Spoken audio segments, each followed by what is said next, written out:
There are two ways to factory reset your Kyocera E4610. This is what it looks like.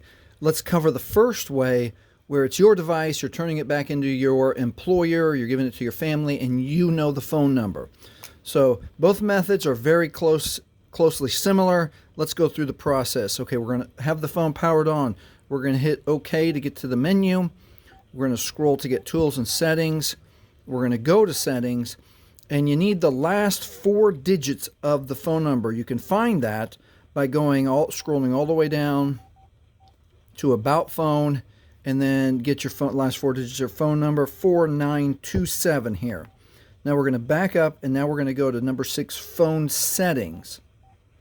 Go to Phone Settings, and now you want to scroll all the way down to Security. Press OK, and then inside of Security there, choice number 5 is Reset Phone. Now under Reset Phone, let's do another number. Let's do 2222. 2222. Okay, that's not it. You have to put the last 4 digits of the phone number, 4927 in this one, 4927. Press OK, and it gets us to the option to reset the phone, erase everything on the device, pictures, everything. It'd be factory reset. And that is how you factory reset your phone if you know your phone number.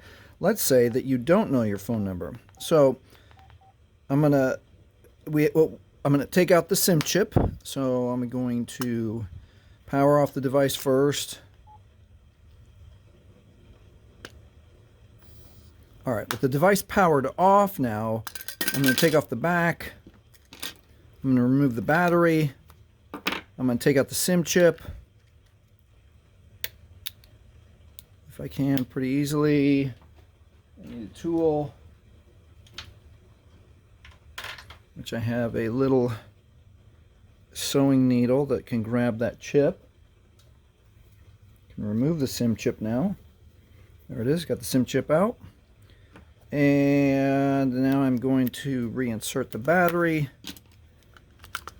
Click that back on, and now let's go over the process. Turn the power back on. Now let's go over the process if you are a wireless manager and you need to remove all the data, but you don't have the old phone number associated with the device. Simply remove the SIM chip, power your phone on, and we'll go through the process, and I'll provide you with the secret password, which is the passcode, which is the default password for all Kyocera E4600s. It might work for the 4700 and some other of the Kyocera devices. We'll press pause here while it's powering on. All right, with the device powered on, we're going to go through the same process. Press OK for menu.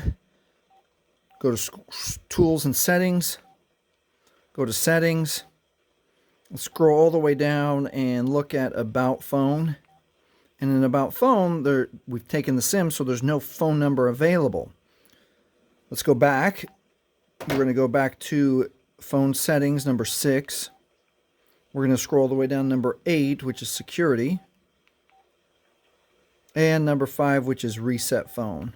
Okay, so if we use the old phone number, the 4927 that we used in the other example, that is incorrect.